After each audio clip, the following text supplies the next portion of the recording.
wish I could go back in that bubble and be oblivious to politics, to crime, to everything, but you can't. You can't unring the bell, so.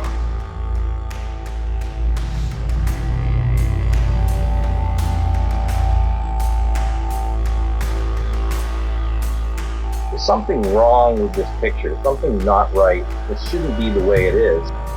It's, you know, when those sheriff's helicopters go over your house and the searchlight is in your backyard 3 nights a week, it's time to get out of it.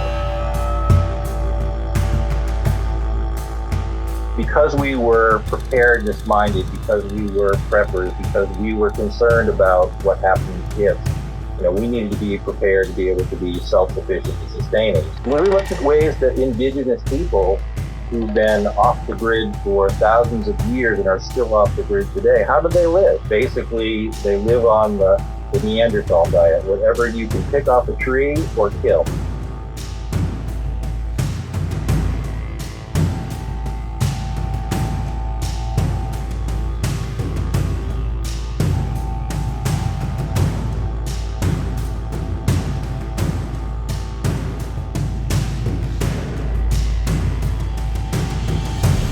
Can you guys imagine a world where local municipalities would try and shut you down from producing food? Or how about a world where there's this global even villain who talks like somebody off of Austin Powers and they want to shut down global food supply chains? Or, here's one, how about the possibility of World War III, where food would suddenly become more valuable than gold? Or, what about a global pandemic that shuts down food supply? You know, I would have thought that some of this stuff was a little crazy myself until I read the news. Today, I'm gonna take you guys back to a production of Meet My Neighbor Productions that we published several years ago. Many of you have seen it. Many of you have never seen this before because you're newer viewers to the channel. The reason why I'm doing this is because we're trying to raise awareness for Meet My Neighbor Productions. We need to be able to keep these productions going. So if you like what you see, check the comments below and learn how you can support the nonprofit. I'll also put some information down below about the farmers you're about to see in this video, as well as Prepper Camp. If you're interested in learning more about this stuff, I highly suggest you check out Prepper Camp. It often sells out, so it's something that if they have any availability, you'd have to move fairly quick on. Thanks for watching, guys, and I hope you enjoy the show.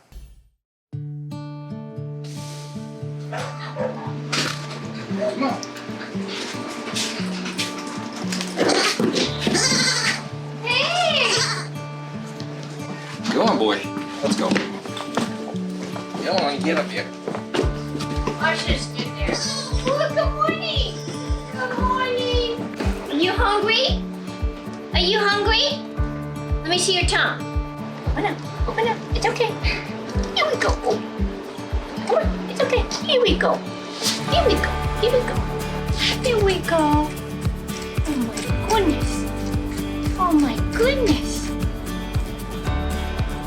I think he's getting to the point where I want to go out and eat big boy stuff now. Making the dogs food, honey. Yeah. If you need the egg basket, you can take it. Headbutt me. Come on. Come. Come. It's time.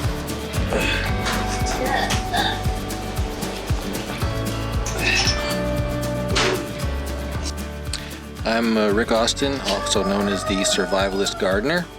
We've been homesteading for the last 13 years and living off-grid. So, out. Wow. Come on, girl.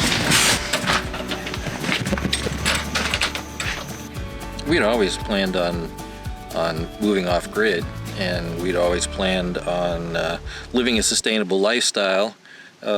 But we kind of sped it up about 10 years. Everything was going to hell in a handbasket. I mean, we were in a really nice gated community, and when the market started falling, you suddenly had people moving up from really pretty undesirable places, and then you suddenly, since the people couldn't make the mortgage payments, they started renting out their homes in this gated community.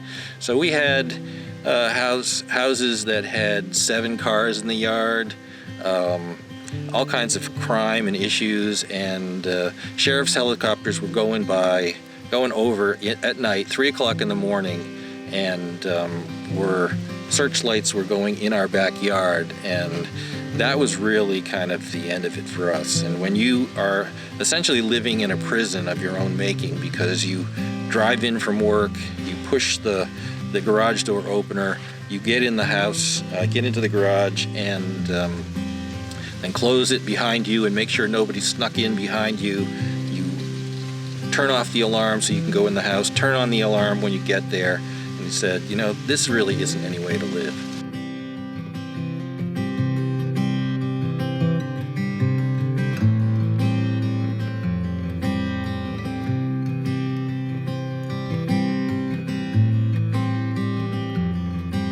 I was a city girl, and when I say city girl, I worked in the corporate world, which means rush, rat race in a big city.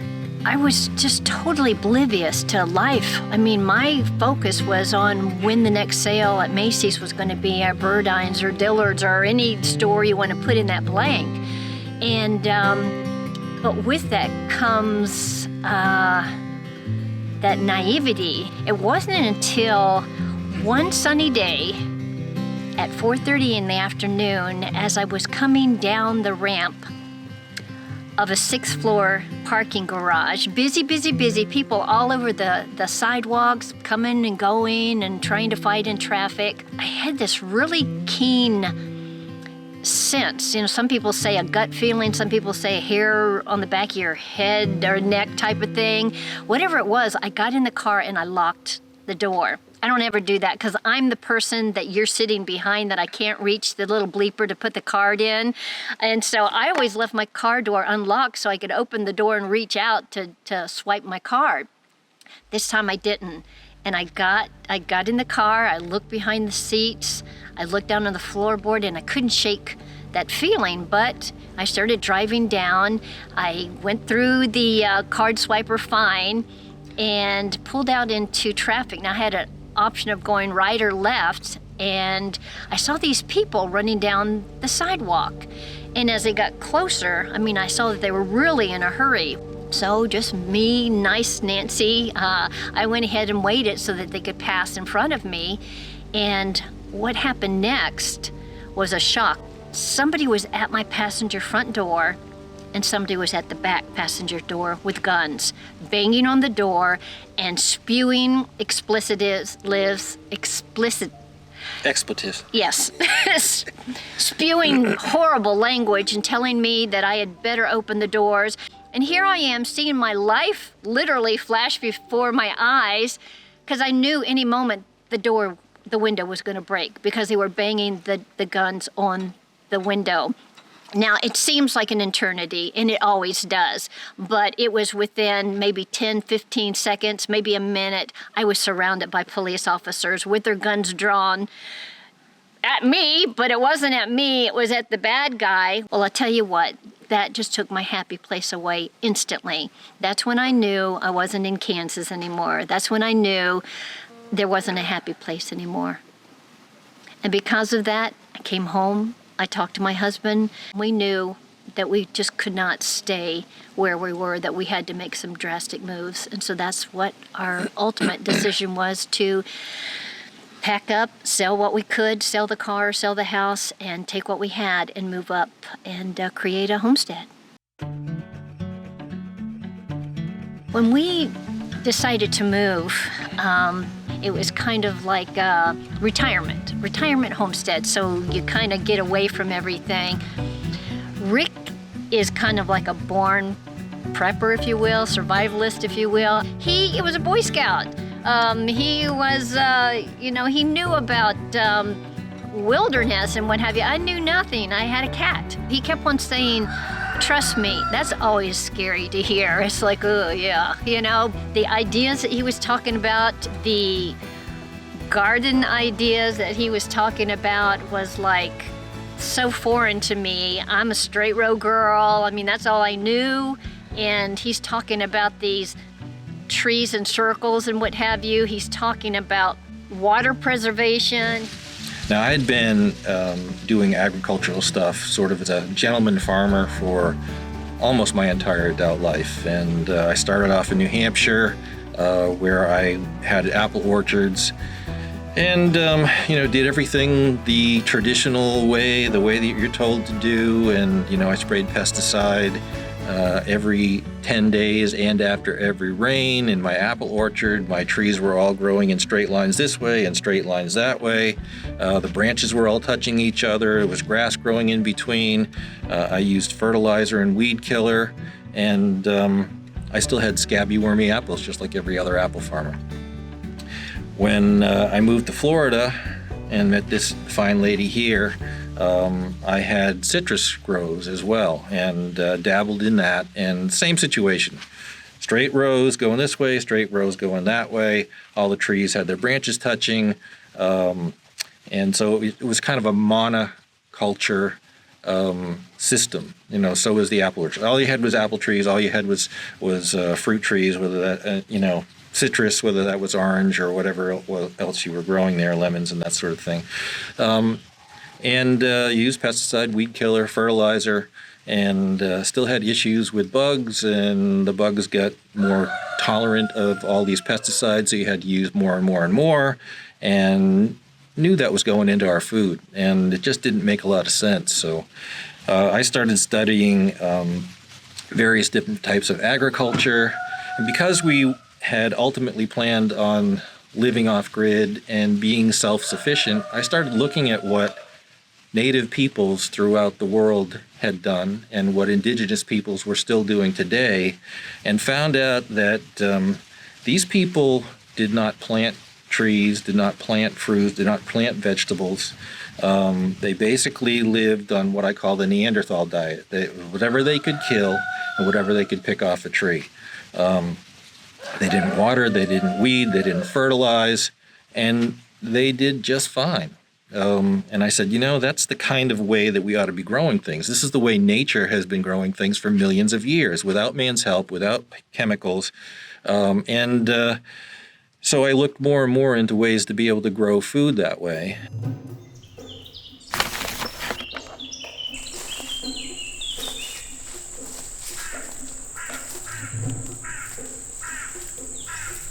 We're inside the Secret Garden of Survival, and this is our camouflage food forest, and we'd say it's a camouflage food forest because you really wouldn't know what it was even when you're inside here.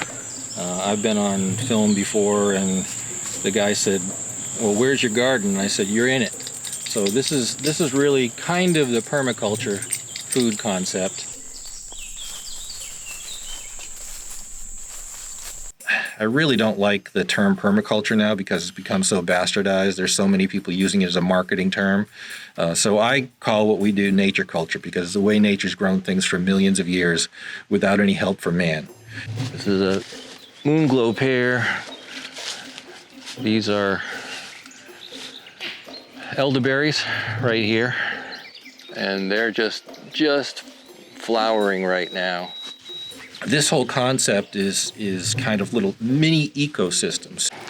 We've got herbs everywhere in the garden, and the neat thing about herbs is you've got little florets right there that are constantly flowering, and things like our honeybees. They'll pollinate all of our fruit, and then the bees produce honey for me, and the predator wasps and that sort of thing come in here, so they kind of protect the other fruit from bad bugs that you don't want to have. This is feverfew, which is essentially aspirin. So in a grid down situation, we've got painkiller right here, and then this is flowering right now and going to seed. This is a jujube tree, and jujubes produce a small little round fruit that tastes like an apple. If you look at what happens in nature, typically you'll have a fruit tree or a nut tree, and that will grow up, and eventually it will grow up higher and it will spread out. Now you have a canopy underneath that, a canopy of shade. And there are certain types of plants that enjoy that shade, and there's a symbiotic relationship between the plants in the shade and the fruit tree or nut tree. And then this is lemon balm. So we've got herbs here underneath the trees and around the trees. This right here is rosehip. If you create the right types of plants and infrastructure, then everything does well by itself without me interfering with it. This is a nice little symbiotic relationship right here. This is a tomato that hasn't got any tomatoes on it yet, but it will. And we planted that here with catnip. And if you plant tomatoes next to catnip, tomato hornworms won't go near it. So anybody that's grown tomatoes before knows that their nemesis is the tomato hornworm. This whole concept is kind of little mini ecosystems. So you start with a fruit tree, you start with a nut tree, and then you have plants underneath that enjoy the shade, and there's a symbiotic relationship there. Outside of that, you've got full sun again. That's where your berry bushes, your shrubs go, that sort of thing. So things like blueberries, blackberries, elderberries go outside that layer because they're in full sun. Then outside of that layer, you've got an herb layer. So that's your cooking herbs, your medicinal herbs, which are flowering all the time. They've got many little flowers all over them. And that attracts the pollinators for your fruit, your berries, your nuts, and it attracts the good bugs that will kill the bad bugs that you don't want to have on your fruit tree. This mountain mint is a great plant to have. It's got more camphor than anything else has in it, so you can actually save these leaves and you can dry them out, and in the wintertime you can use them as a nasal spray to clear out your nose. They're very, very aromatic. This brings in wasps and pollinators. And the other great thing about this is it's a great plant for honeybees because there's actually an oil on this plant that the bees get on their legs and they bring it back with them to the hive, and then they share that with the other bees, and it actually knocks the varroa mite off the bees. Those ecosystems are self-sufficient. They're set up in such a way that you don't need to use pesticide, you don't need to use weed killer, don't need to use fertilizer, because nature's doing all of that the way it has for millions of years without man's help. Those are Nanking cherries right here in front of us. They've already been harvested, and then right behind that, the taller trees are actually hazelnuts. And then down below we've got we've got black raspberries down below. And then this behind it is a kefir pear. Last year we got 50 gallons of pears off of this one tree. And we've got 4 trees. So we had a substantial harvest of kefir pears. And then underneath this you can see we've got a blueberry that is not ripe at this point, but it will be, even though they're in shade, because everything just kind of grows together. They will ripen and turn deep blue when they're ripe. The beauty of this whole system too is that because we have different types of fruit that are ripening at different times, it makes it a lot easier for me to pick and for her to can, because if everything in that garden came due at the same time, there would be no way we could manage that much production. And here we have blackberries, and these guys are just about ready. Well, these guys are ready to pick. The dark ones are. And we'll make preserves or some kind of sauce out of those that we can use in our goat milk ice cream. This is a peach tree that we've already harvested. This is another Nanking cherry, another hazelnut. Got a blueberry in there, and there's an apple tree behind it. And then there's another blueberry right here, and then the tall thing right above it is a mulberry. This is a pawpaw, which is native to this region, but it actually tastes like a banana on the fruit. And it's a weird fruit because when they're being pollinated, they kind of smell like poop, the flowers, and actually houseflies pollinate the pawpaws as opposed to the honeybees. This is sassafras, so you can make root beer out of this stuff right here. Rosemary. That's a good deer deterrent because they don't like the smell of rosemary, so the deer will actually walk away from an area that has rosemary in it. I had a friend that had a nursery, a plant nursery, And he had two sides that had fence on it where the humans would go and interact with the nursery. And then around the back, it was all open. And there was actually a deer trail around it, but he had rosemary planted all the way around, and the deer just avoided it completely. And they had all kinds of great plants the deer would normally want to eat. And then this is a wine sap apple tree.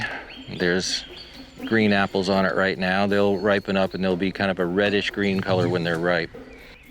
It's a high bush cranberry. I've had people up here from agriculture departments and from the cooperative extension, and just like, how are you producing all this fruit on such a small space, and you're not using pesticide, and you're not using weed killer or fertilizer? And here we've got blackberries again, and then that's growing in with Concord grapes. Those aren't ripe yet, but when they're ripe, they'll be deep purple and they grow in bunches, as opposed to the muscadines and the scuppernongs, which are actually native to the area, and they grow in singular or double units, not bunches like that. I like the Concord grapes, but they are much more susceptible to pests in this region. We've got a quarter of an acre, maybe a little bit more, of fruit trees, berry bushes, vineyard, orchard. I mean, it's all of that stuff all combined into one area. And the beauty of it is that, you know, nature does what nature does. There is really no maintenance whatsoever, because if you get the infrastructure in place right, everything kind of takes care of itself. We eat really, really well, and better than we ever have in our lifetimes. And anytime somebody comes here and samples the blueberry coulis that she puts on top of her homemade cheesecake from our goats, it's like they're tasting food for the first time.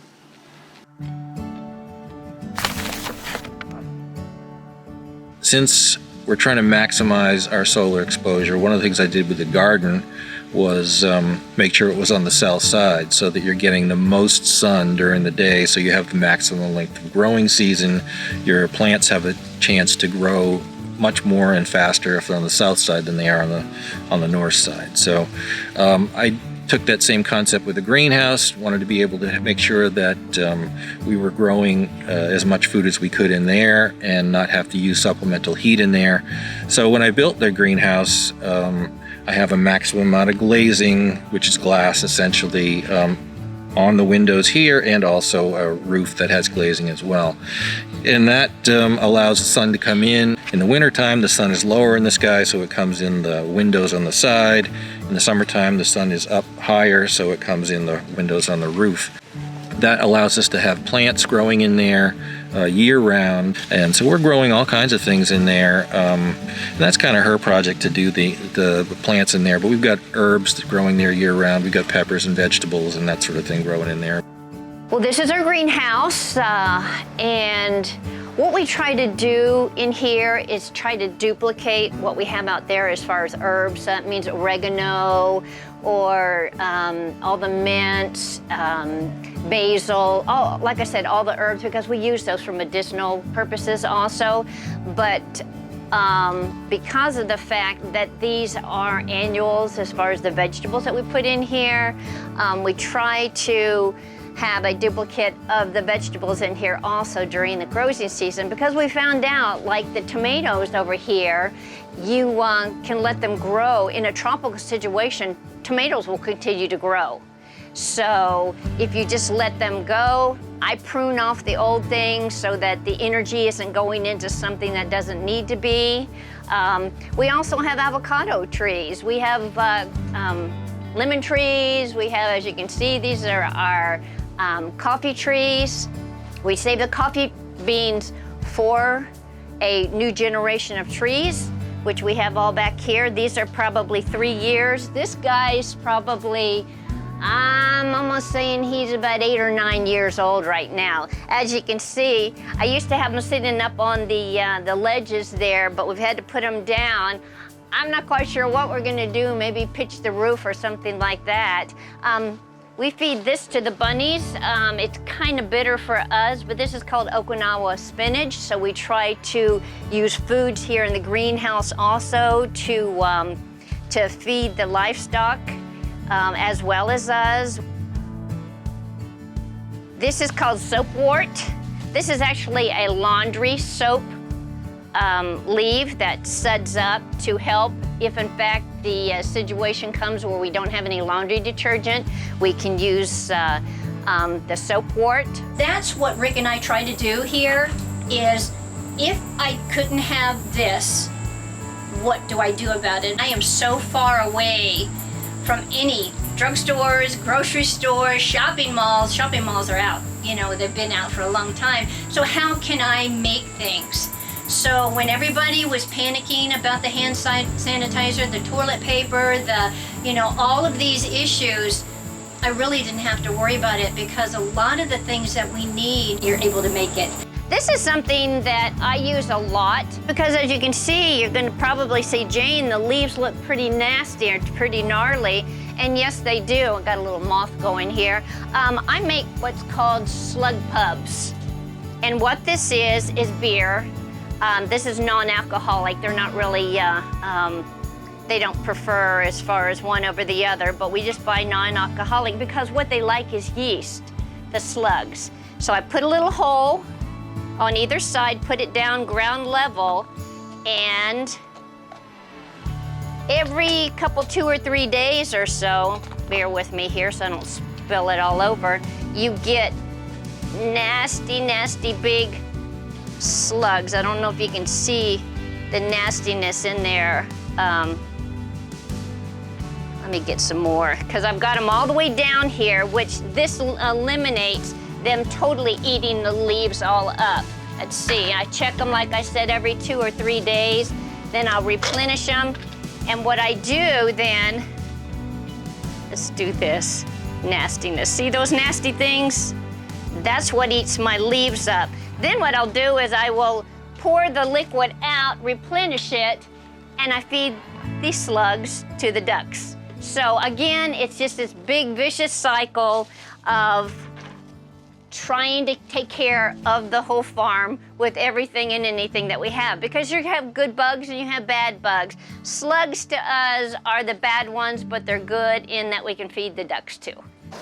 And I seed my own. I went to a plant nursery and bought the containers so that I can reseed. So I have all my seeding things here that I save throughout the years, including spider webs, and this is what I start in the wintertime, right? As it's getting cool, I start my seeds, and I start with the small little ones, then I'll take them out, then I'll put them into maybe a larger container like this, and after that, they go into this and this. So it's a graduation until I can actually put them either in here, the greenhouse, or out in the gardens themselves.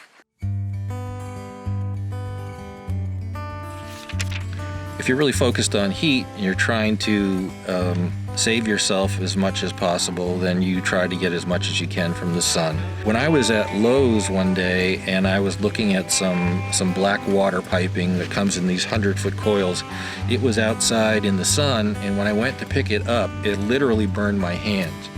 And a light bulb went off, and I realized that, wait a minute, that's really hot.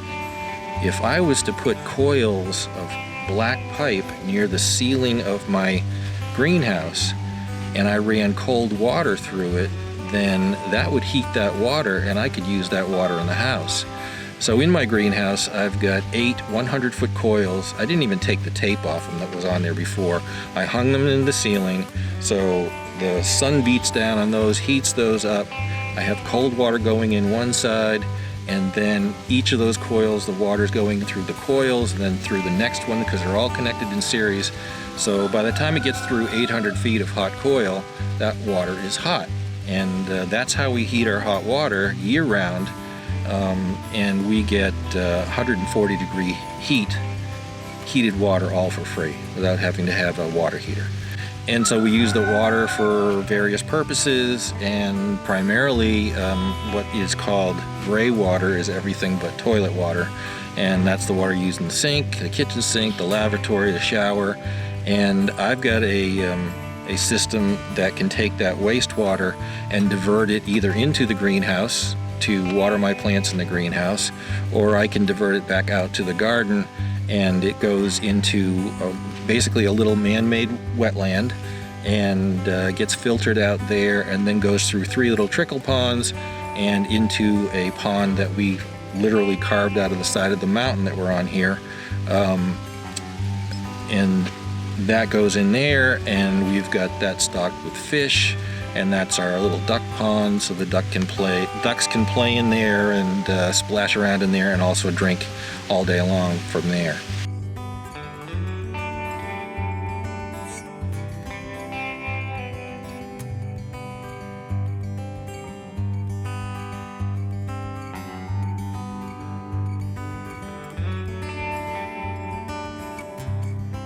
Again, trying to be as efficient as possible. I looked at where the most wasted water went, and I realized that the typical toilet system that we have in America, you're flushing 9,000 gallons of water, of good drinkable water, down the toilet per person per year. So between 2 of us, that's 18,000 gallons of water that I have to pay to pump out of a well and to run in there just to move poop. And we started looking into a compost toilet. So we've got a toilet in our bathroom that basically connects to a pipe that goes outside the building into a composter. And that compost over time will break down, and you can actually use that out in the garden or wherever we want to grow more crops in the future.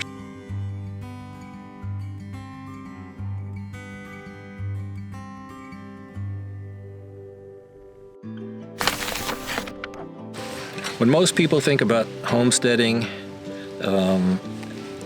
they think about the livestock they're going to have, and they say, I'm going to get me some chickens and a cow. And I really looked at this whole thing and said, you know, I hate chickens, and there's really not a lot of reason to have chickens. You know, there's certainly very little reason to have cows. And if you're trying to be sustainable and you're trying to maximize your return on a minimum investment, your typical cow is going to take 2 to 5 acres of cleared pasture, or you're going to have to bring that cow 40 pounds of feed a day. That to me just didn't seem like an efficient way to produce milk, and I've always been a big milk drinker and like the milk and dairy products and cheeses and yogurts and everything else. And when we looked at what we were going to do, we said, you know, well, let's think about goats.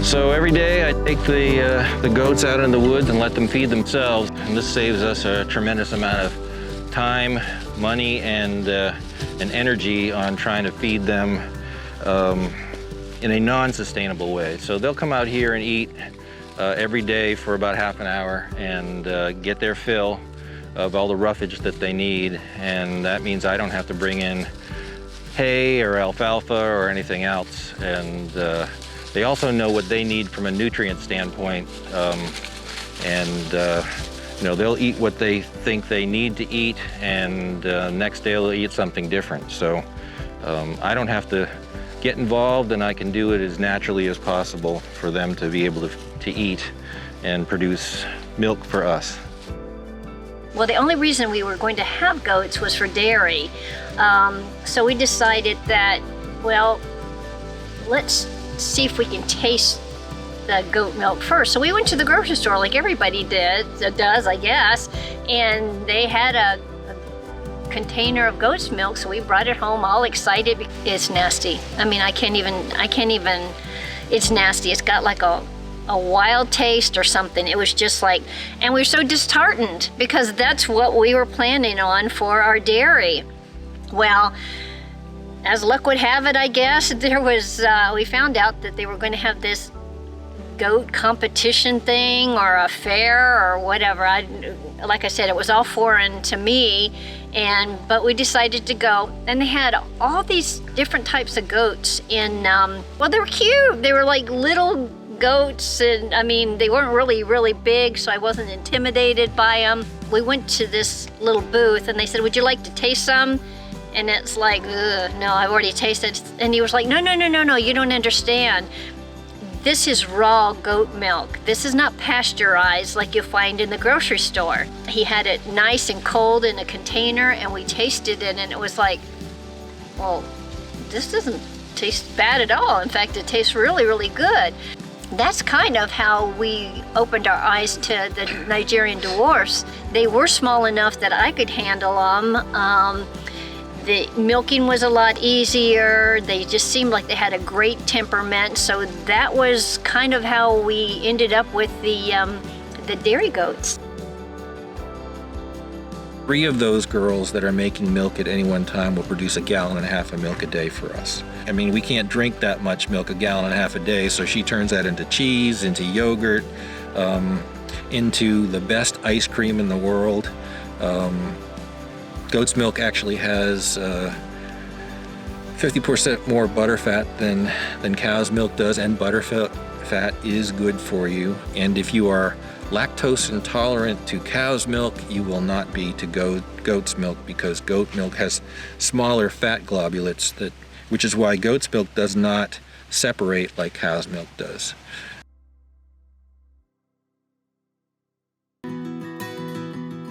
So we've got Champagne d'Argent rabbits. Champagne d'Argent, you gotta kind of say that with your nose in the air, but they're basically a French silver rabbit.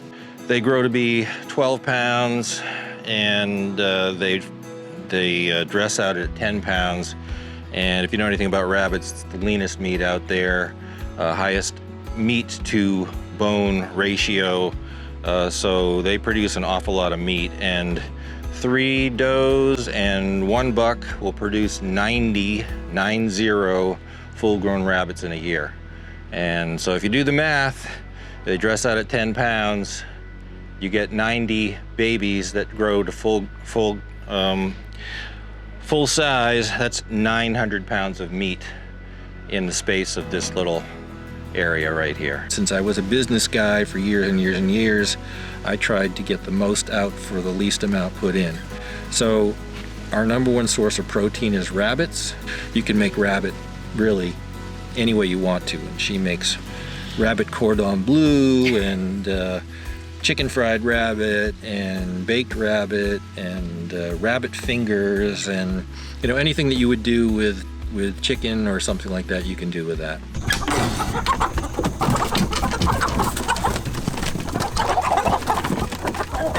Just in contrast, chickens take 5.5 months to get to full maturity, so you are feeding them that entire time. And we've got some pretty big birds here for chickens. We've got Rhode Island Reds, and the roosters will get to be 8.5 pounds. So compare that, 5.5 months to get to full maturity at 8.5 pounds per rooster versus a rabbit that's 2 months to get to maturity and it's 12 pounds. I mean, the math just makes much more sense. Plus, with the chickens, there's a lot more fat content. The meat's not quite as good, not as high in protein. And we've got ducks, which go through the garden, and there's a symbiotic relationship that they create.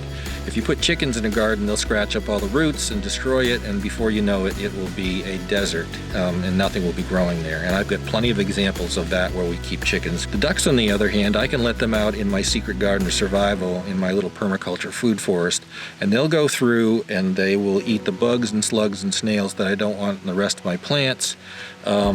So they're kind of a natural insecticide, and then they fertilize behind them, and they turn those bugs and slugs and snails into protein for me. We've got khaki Campbell ducks. The reason we have khaki Campbells is they are the most prolific egg-laying fowl in the world. They produce 300 eggs per duck per year. Those eggs are about 1.5 to 2 times the size of a chicken egg, of a grade A extra large chicken egg. So not only they're producing more eggs, but their eggs have a lot more protein in them. So They taste relatively the same as a chicken egg, so there's really not a lot of difference there. And, we've got those ducks to produce eggs for us.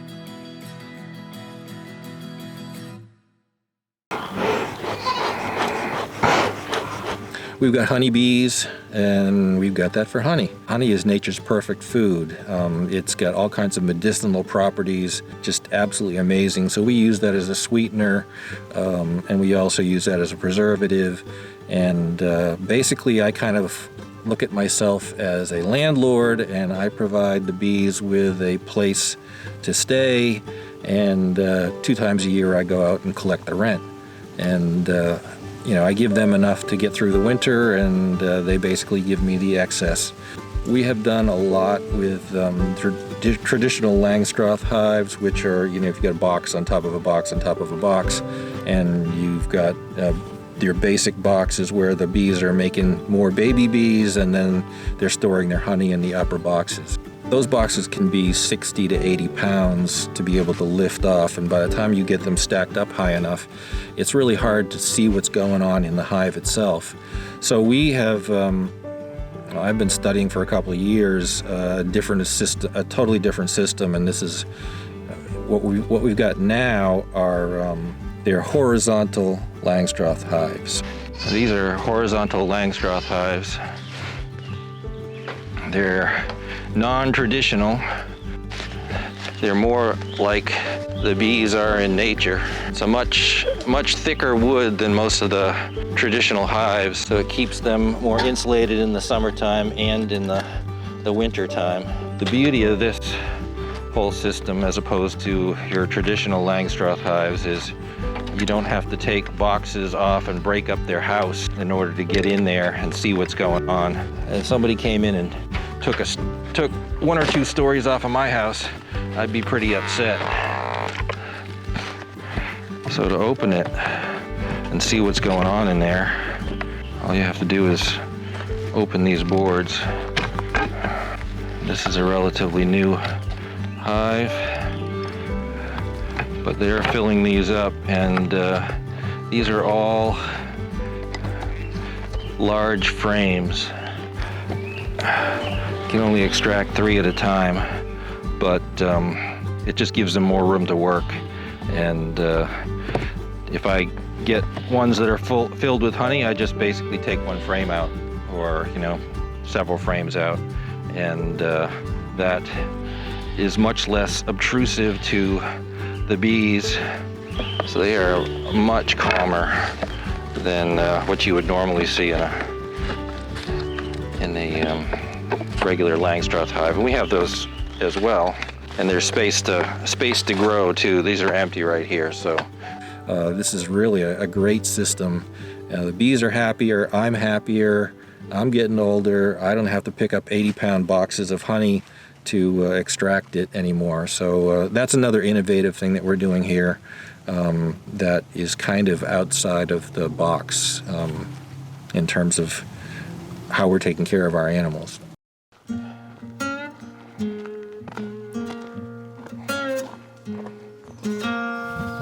Our latest venture is a rather large animal. So this is our little pig area as part of our hog operation.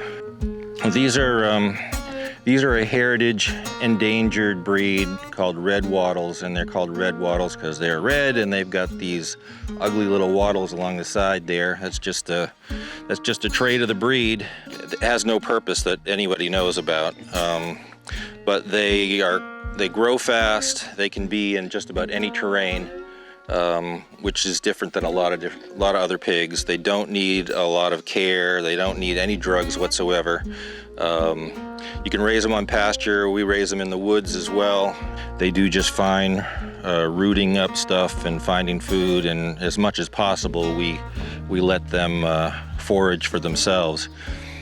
These paddocks beyond here have wheat and oats in them, and that wheat and oat has already gone to seed. And since pigs are a root animal, turnips a great feed for them, because the seed is relatively cheap compared to having to buy other feed for them. And by the time these little pigs are done going through those paddocks, we'll be moving them into here. And these are all turnips right here. And they'll be pretty big size by the time we move them out. Right now, these are just small little things, but in a month or so, they'll be big. And you can see they were in this paddock first. We opened that up, and then they pretty much mowed down the second paddock over there. And they're gonna go through a series of paddocks, and then across the street through paddocks. And by October, November, they should be 350 pounds or so. And then we'll process them for meat. But that was the whole plan, is we got 2 girls and 1 boy as breeders, and they'll continue to produce babies for us, and we'll sell off the excess. But right now we have them inside this enclosure because they're still small enough that they can't really defend themselves against some of the bigger predators that we have around here. So these little guys were born here, and actually in that farrowing hut right there. So this is a farrowing hut that the mother birthed the babies in, and it's designed so she can't roll over on the pigs with that bar back there. We just threw some hay in there, and she had her babies and raised them up until they were weaned, and then we took the mom away from the babies, and now she's back with the boar and the other sow out in the woods. So they've used this hut after the mom birthed them, and this is their shelter for now until they get a little bit bigger. And the metal silver roof reflects the light and the heat, so they're not too hot. Plus there's ventilation going out the sides, and so they stay relatively cool. We haven't spent a lot of time with them like we did with the first set of pigs, because the first set of pigs we were keeping, and we knew they would be growing up to be big pigs, and we wanted to make sure they weren't aggressive. But that is another trait for this breed, is that they're good moms. They're not aggressive. You know, they're very lean. They're like one of the restaurant's favorite porks. They command a premium price because they're such a lean meat. Some people say it's closer to steak than it is to pork, but you know, we're raising pork to be sustainable, and just like everything else that we do, it just took a while before we got into the whole pig business, because it requires multiple people to be able to process them and do that kind of stuff. So, and sometimes some heavy equipment too. I mean, when you're talking about a 350-pound pig that you've got to scrape and lift up, you know, you need some equipment to be able to do that, and scald them and bring them back out and put them on a table and scrape them and scald them and put them back out. So that's a lot of work. And for 2 people like Jane and myself, that wasn't enough. So we have partners in the hog venture, and so they're going to participate in the meat side of things too. So they help pay for and work to create the infrastructure for the pigs. And you know, this year, the first year was just getting everything set up and having them have babies, and now, you know, we're on our way toward processing our meat. You know, as we grow and as we expand and as our livestock gets more and more, we've got 90 animals now. They're all small and they're all sustainable, but you know, as they have babies and as we get more chickens or more ducks or whatever, you got to build more space for them. So we had an old car topper, an old truck topper, that I turned into a chicken truck. So as opposed to a chicken tractor, it actually looks like the body of a truck, because that's what we used. We used that as the top of it, and that's worked out extremely well. So you take a flat shovel and just take it out, and you're good to go. Just scoop it and go. And I've done a lot of other innovative things in terms of our duck enclosure, and in terms of how we take care of our animals and the barns that they're in. Just have metal door on this thing, and they smashed through it, so I had to build this wooden door to be able to keep them in at night. All right, boys. Take it easy. You're okay. You know, somebody doesn't get to eat if they both are eating out of the same trough, and you know, they just wallop on each other in an enclosed and confined space. So we just had to separate them. Yeah! Nice.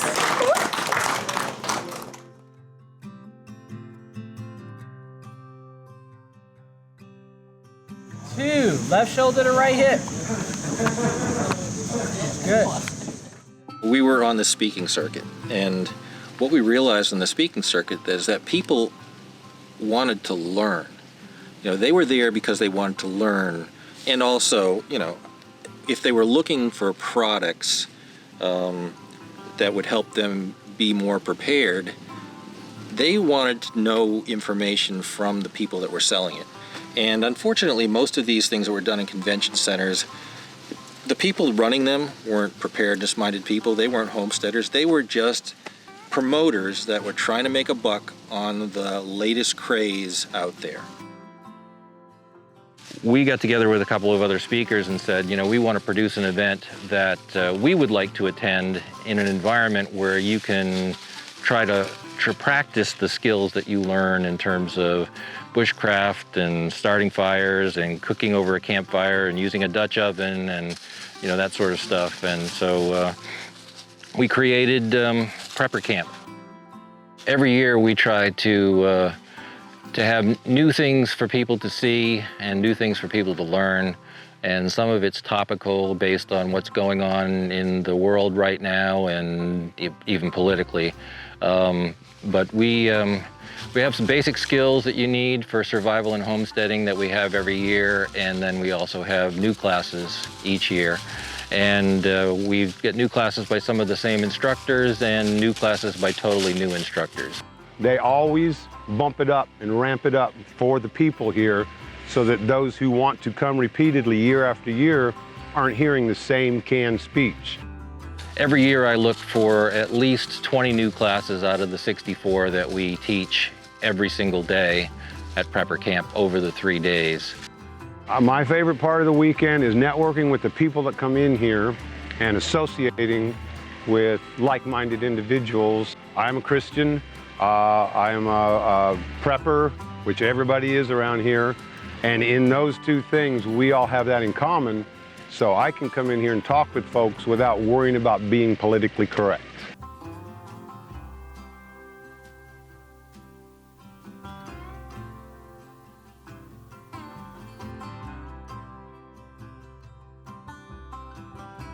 This is a heater. It's an air conditioner. You can cook with it, boil water with it. That's all you do. Pour a bottle. Now look at that can. I might not have let it get hot. It's not as hot as it should be.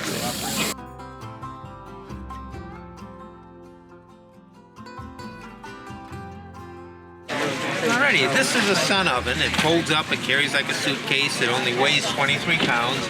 Setting it up takes a matter of seconds. It's got a simple one-piece construction.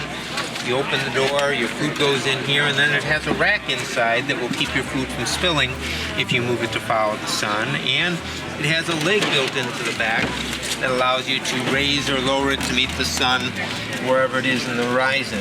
If you put a chicken in a pot and you put it in the sun oven, you'd be able to cook a 3-pound chicken in a preheated sun oven in about an hour and a half, as long as you move it every 30 minutes to follow the sun. Or you could take a frozen chicken, put it in here in the morning, set the oven facing south, leave for the day, come back at supper and have a cooked roast.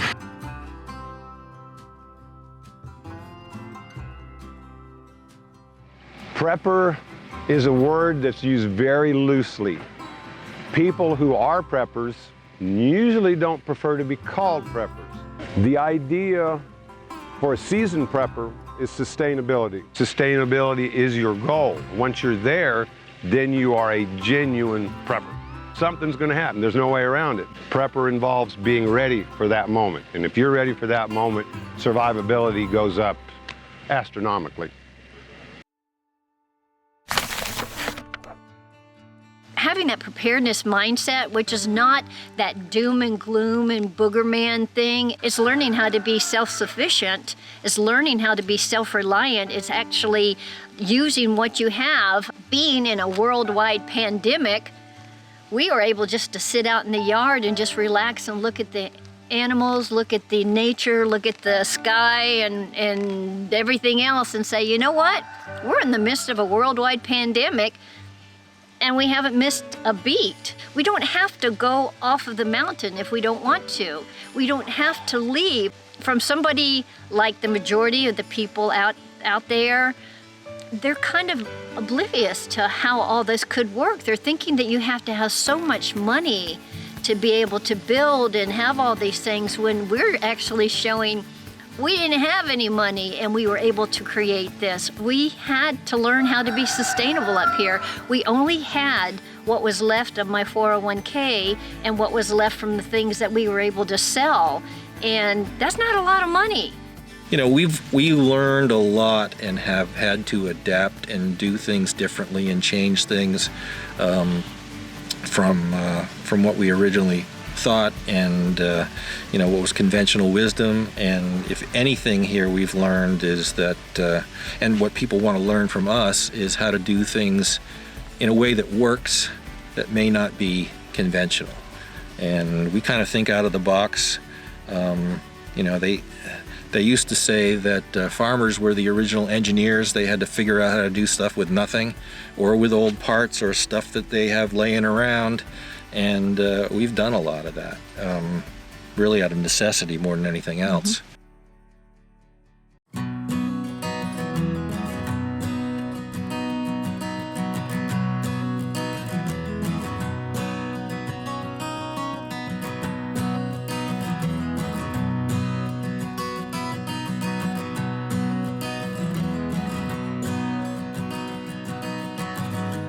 Built this thing from the ground up out of nothing. No flight plan, no manual to be bound. You and I, we're driving in the dark without headlights, trying to find our way. It's hard telling where we'll be in the coming days, but I'll be there with you. It's hard telling where we'll be in the coming days, but I'll be there with you. I'll be here with you.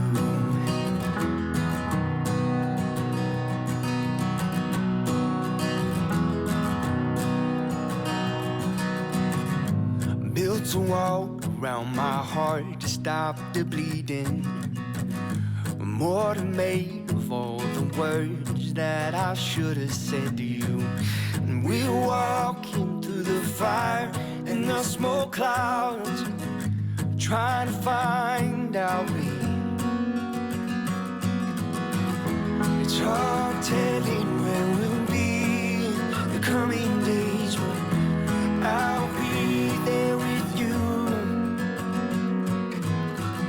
It's hard telling where we'll be in the coming days, but I'll be there with you. I'll be here with you.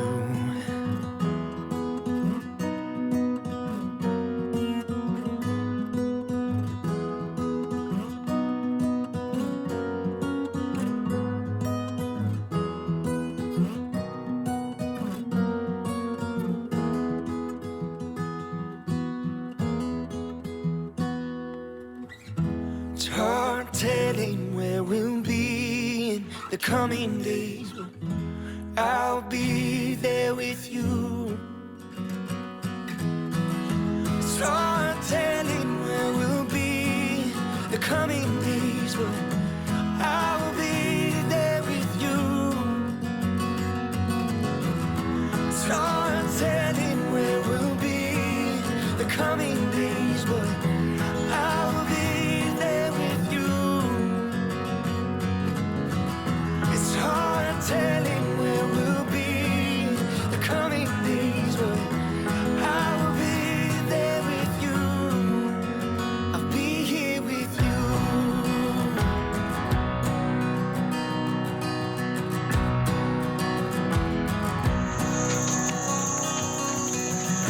Sega. Dear God, Sega, thank you for the day.